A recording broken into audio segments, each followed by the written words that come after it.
I'm not ashamed to hold my Lord, nor to defend his cause. Maintain the honors of his word, the glory of his cross. So this morning's sermon is titled, The Strangest Trial a Judge Ever Presided Over, and a Man Ever Endured. And so, when we take a look at different courtrooms, we do get different scenes. In the Supreme Court, if you've ever looked at the Supreme Court of Canada, especially on their opening day, it's quite a scene. The first time I saw it, I said, well, those look like Santa Claus is sitting up there. They're in the big red robes in Canada. And they look sort of like Santa Claus. But it's a great pomp and circumstance and power. And the Supreme Court is that. It's the most powerful court in Canada. And the same goes in the United States. The Supreme Court in the United States is the most powerful court in the country. And so with that goes pomp and circumstance. In divorce court, though, if you go to that court, it's not so grand. You don't see a lot of pomp and circumstance there because it is heart-wrenching watching families torn apart for whatever reason. We can come along and say, well, that person had the right in Scripture to divorce.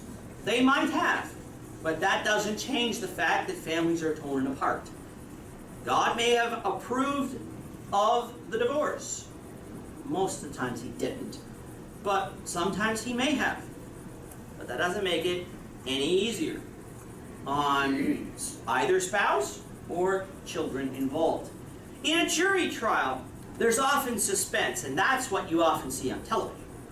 You see the jury trial, and the question is, will a jury find the defendant guilty or not guilty? And so you see a lot more suspense when you have a jury trial. And yet there is one trial that was so strange that it is unique. And of course, I'm talking about the trial of Jesus before Pontius Pilate. And so we're going to be looking in some of the accounts between Matthew, Mark, Luke, and John, looking as to why this trial was so strange. First of all, it was a trial that the judge didn't want to hear. For one thing, Pilate didn't like the accusers because the Romans and the Jews didn't get along. The Jews had two high priests. In our study of Matthew in our podcast, we only see one of them. We see Caiaphas. And Matthew doesn't even mention that there is another high priest that had been deposed by the Romans, named Annas. And so when you read the other gospel accounts, I think it's John's account, you come across this man named Annas, who John says is high priest. And you say, well, hold on a second. Matthew, Mark, and Luke said Caiaphas was high priest. And it can get confusing, and people can think there's a contradiction when there really wasn't. What happened was, Annas got in the bad books of the Romans. The Romans took him out of the way and installed Caiaphas as high priest. And so the Jews had two high priests because of the relationship between Rome and Israel. But even with this being true, Pilate didn't think the case was one he should have to hear. In John 18, let's read the account in John 18, verses 18 through 31. So John 18, verses 18 through 31. Now the servants and officers who had made a fire of coals stood there, for it was cold, and they warmed themselves, and Peter stood with them and warmed himself. The high priest then asked Jesus about his disciples and his doctrine. Jesus answered, I spoke openly to the world. I always taught in synagogues and the temple where the Jews always meet. In secret I have said nothing. Why do you ask me? Ask those who have heard me what I have said to them. Indeed, they know what I said. And when he had said these things, one of the officers who stood by struck Jesus with the palm of his hand, saying, Do you answer the high priest like that? Jesus answered and said, If I have spoken evil, bear witness of the evil. But if well, why do you strike me? Then Annas sent him bound to Caiaphas the high priest. Skipping down, let's go to verse 28. Then they led Jesus from Caiaphas to the praetorium, and it was early in the morning. But they themselves did not go into the praetorium, lest they should be defiled, but that they might eat the Passover. Pilate then went out to them and said, "What accusation do you bring against this man?" They answered and said to him, "If he were not an evildoer, we would not have delivered him to you." Then Pilate said to them, "You take him and judge him according to your law." So, Pilate's a smart man. He knew what the Jews were doing. He asked, "Well, why did you send him to me?" The Romans didn't arrest him. Romans didn't find him being a tax cheat. Romans didn't find him as a murderer or a thief or anything else. If the Romans had arrested him, he wouldn't ask his guards, "Why'd you bring him to me?" and then go try to pawn him off on the Jews to judge him according to their law. They just said, "Well, if he is an evildoer, if he wasn't an evildoer, we wouldn't have brought him to you." Well, Pilate said, "All right, if he's an evildoer, judge him according to your law." They didn't want to do that.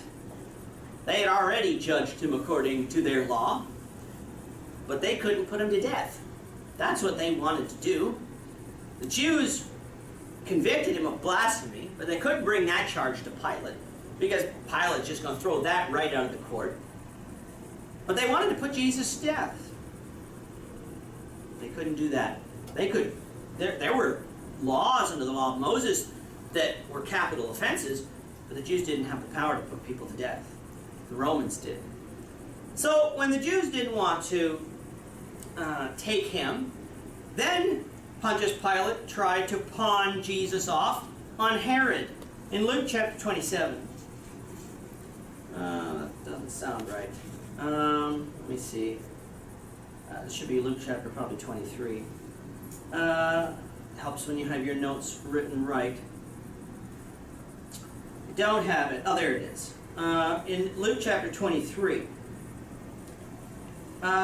he says in verse 6. In Luke chapter 23, verse 6, when Pilate heard of Galilee, he asked if the man was a Galilean. And as soon as he knew that he belonged to Herod's jurisdiction, he sent him to Herod, who was also in Jerusalem at that time. And so we have here Jesus standing before Pilate, and he said, "Well, hold on a second. Jesus, he's from Galilee. Herod is ruler over Galilee. Herod the Tetrarch was. This is the same Herod that killed John the Baptist earlier on in Jesus' ministry.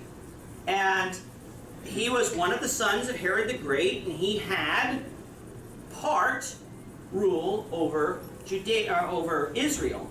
And his part was Galilee, where Jesus did most of his preaching. And so when Pilate heard, he's from Galilee, I'm going to send him to Herod. Herod can deal with him.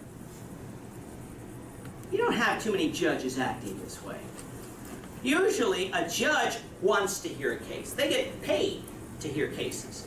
And the more controversial the case, the more a judge wants to hear it, because they're going to get their names in the newspaper, they might get on television, they might have interviews or books told about them. Everyone's, well, not everyone, but most people who paid attention to the O.J. Simpson trial knows exactly who that judge was. Judge Ito. I still remember that. That trial was 24 years ago. Why do people remember the judge? Because he was on television. And he wanted that case. He really did. Now, he didn't get control over being assigned that case. He just was. But because of him being on television every day on CNN for a year, people knew who he was. Pilate didn't want this. He didn't want the trial. He wanted to pawn Jesus off on anyone who would hear him. So that's one reason why this is a pretty strange trial. The trial was also strange, though, because the charges were so far-fetched. And by far-fetched, I mean they were really silly, crazy charges. After searching for false witnesses to testify against Jesus and finding none, they charged Jesus with perverting the Jewish nation, forbidding to pay taxes to Caesar, and saying that he was the Christ, a king.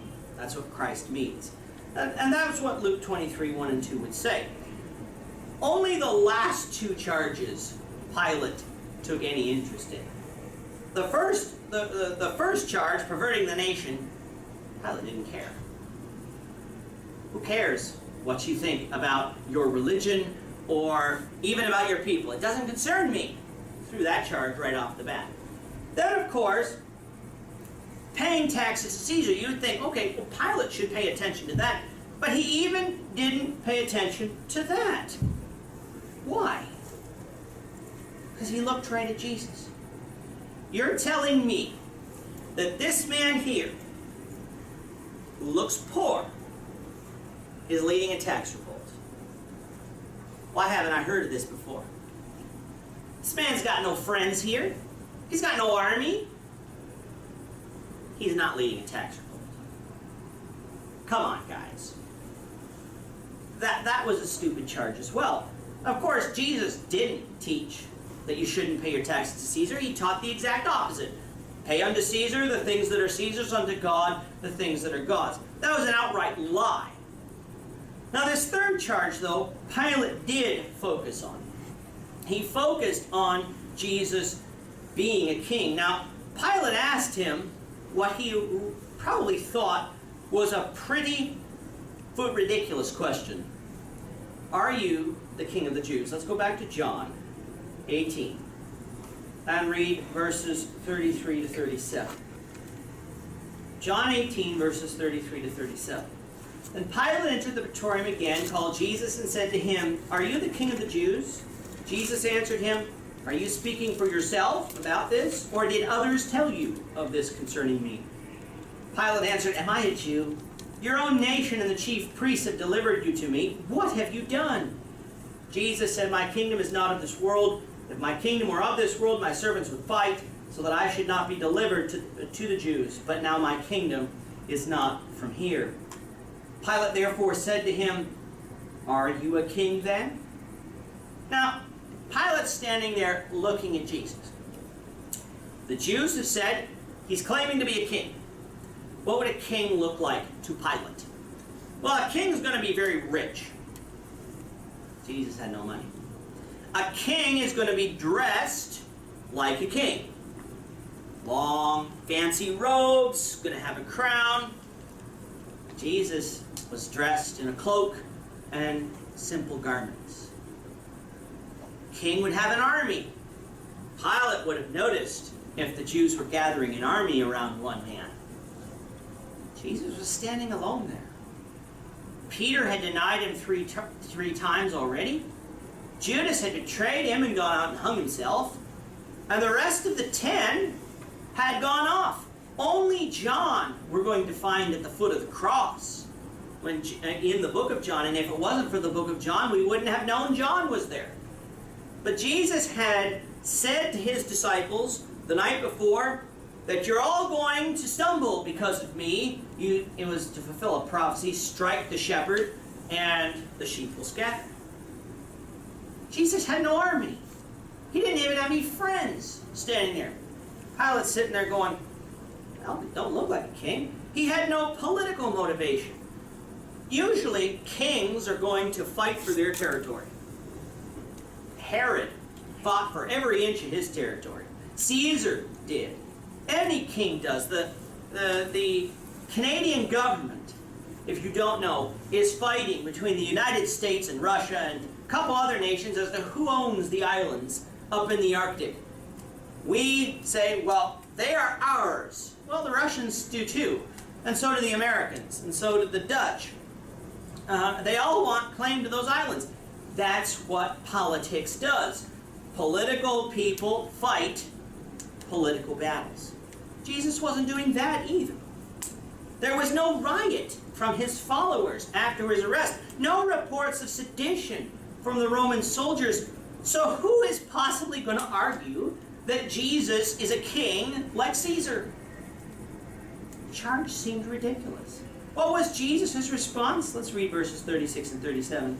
Again, my kingdom is not of this world. If my kingdom were of this world, my servants would fight, so that I should not be delivered to the Jews, but now my kingdom is not from here. Jesus' kingdom was not of this earth, and he came to bear witness of that. And he came to bear witness of the truth. In verse 37, Pilate asked him, "Are you a king?" Then Jesus answered, "You say rightly that I am a king. For this cause I was born, and for this cause I came into the world, that I should bear witness to the truth. Everyone who is of the truth hears my voice."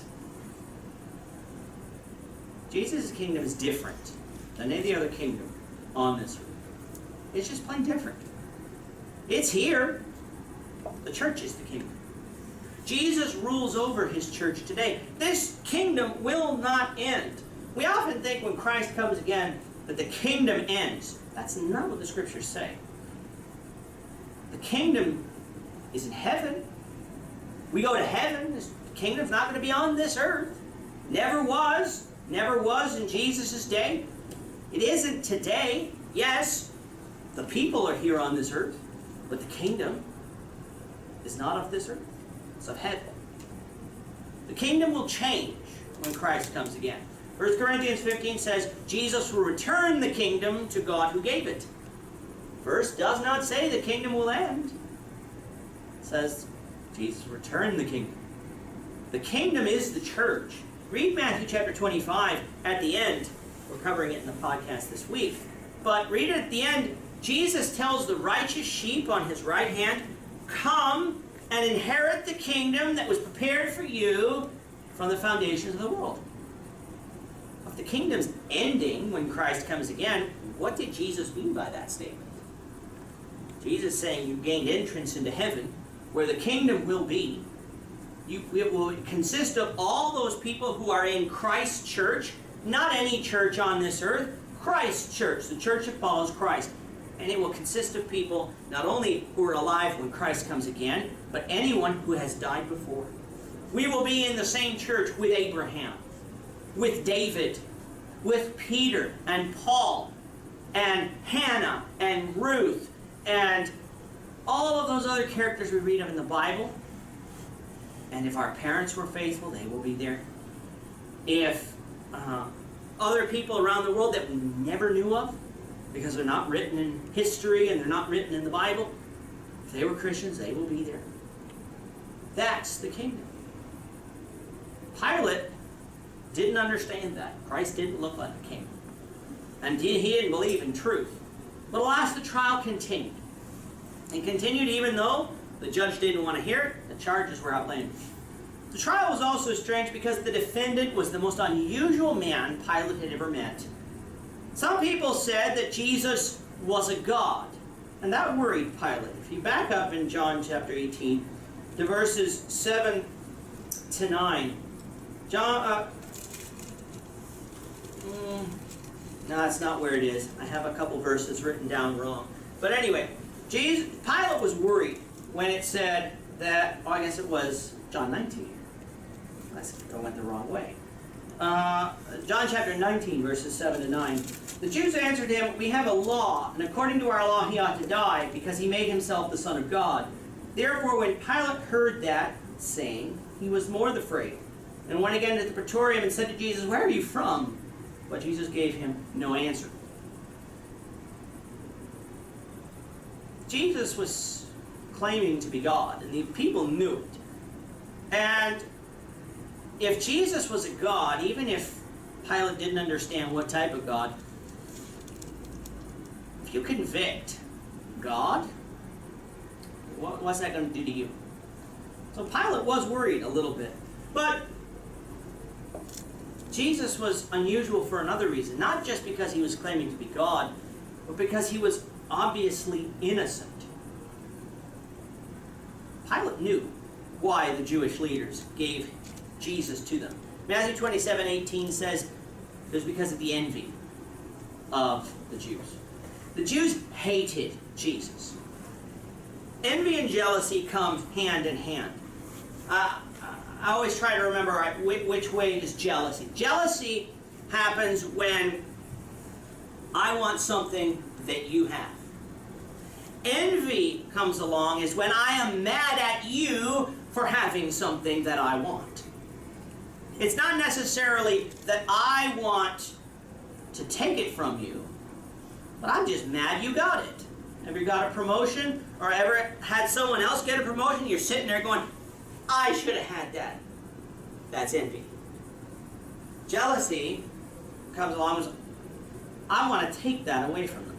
And so they go hand in hand. There's a little difference, but both will lead to hatred, which is what the Jews had. Jesus had the following. Jesus was teaching with the authority of God. Jews wanted the power Jesus had. They wanted the following Jesus had. They were envious.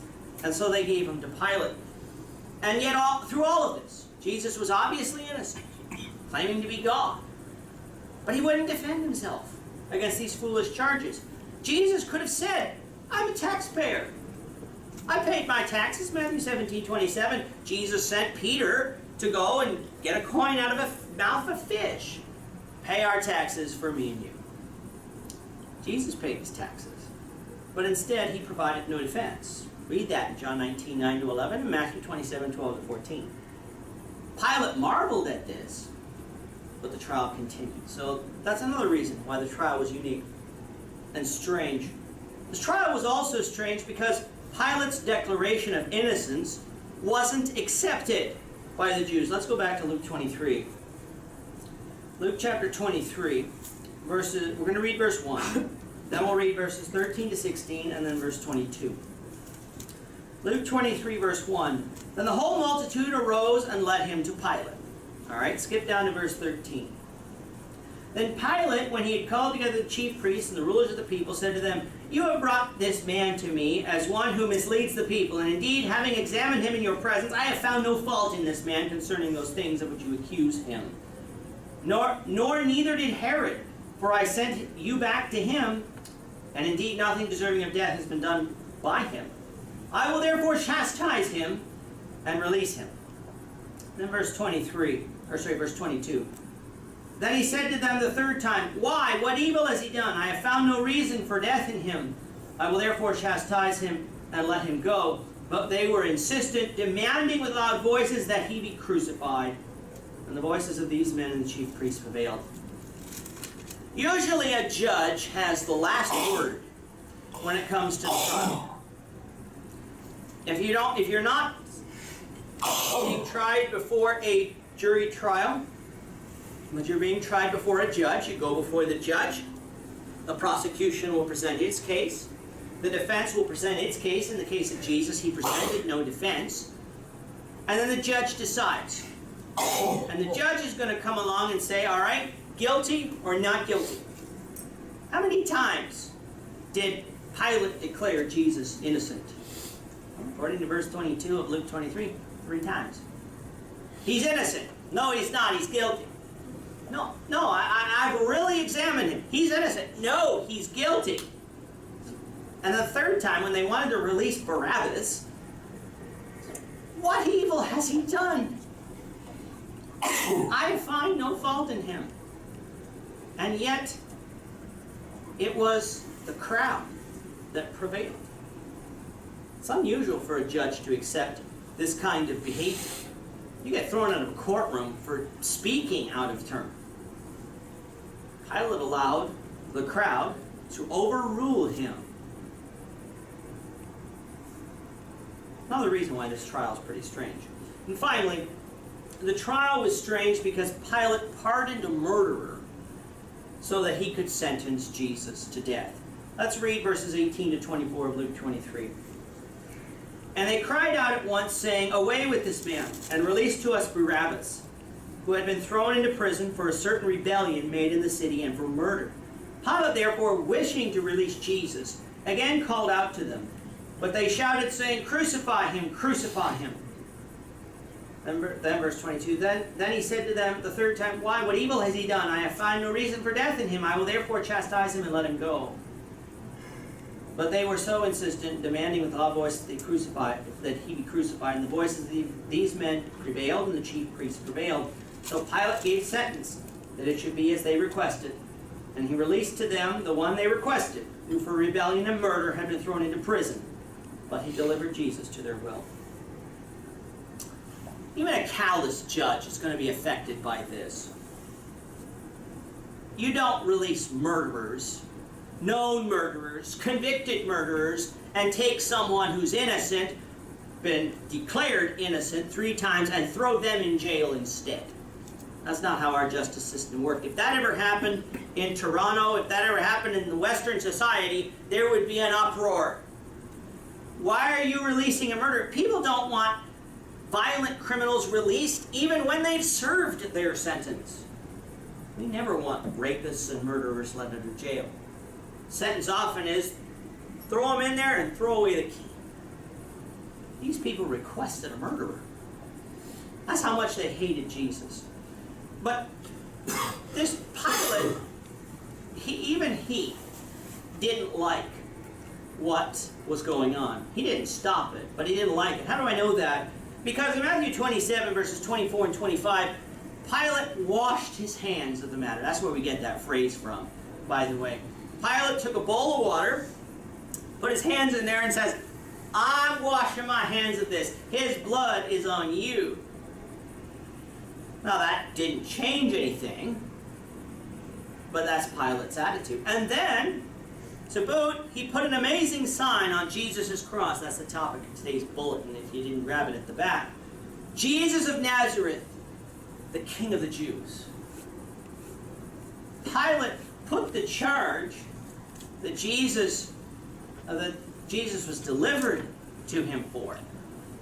But the Jews didn't like that charge. They wanted him to change it, saying, he said, I am the King of the Jews. No, Pilate says, what I have written, I have written. Pilate knew who Jesus was. Even if deep down he didn't believe in Jesus or obey Jesus, he knew who Jesus was. But he released a murderer anyway. The result of this trial was a gross miscarriage of justice. But what it did was save mankind from sin.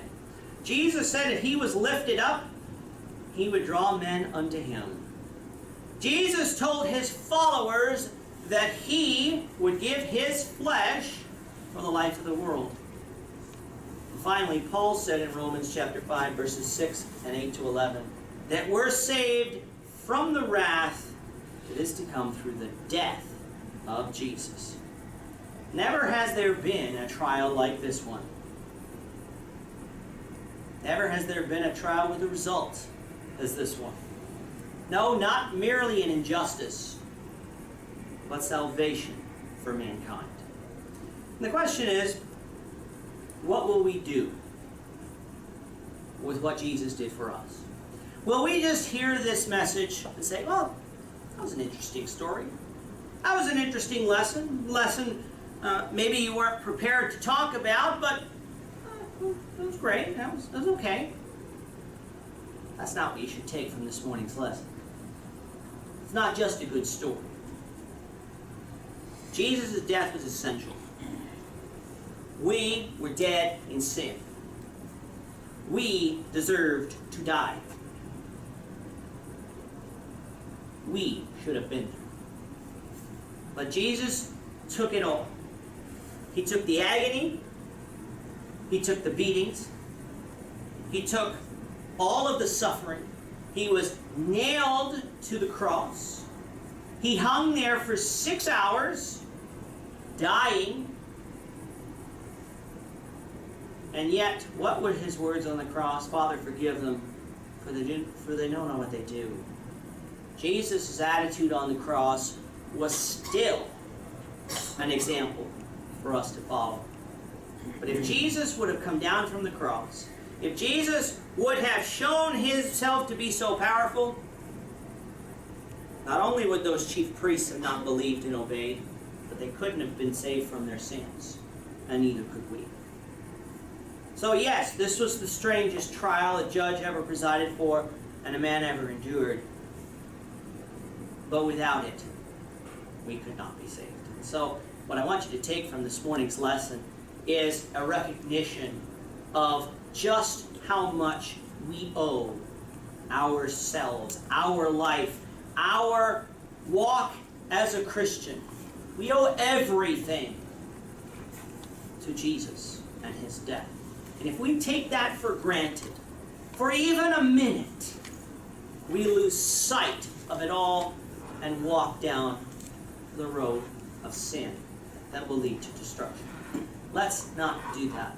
Let's focus on what Jesus has done for us and remember what he did for us and act upon it. If we haven't obeyed the gospel, let's obey it. If we have obeyed the gospel, let's keep on. We might suffer in this life, but our suffering does not compare with what Jesus went through. I'm not ashamed to own my Lord, nor to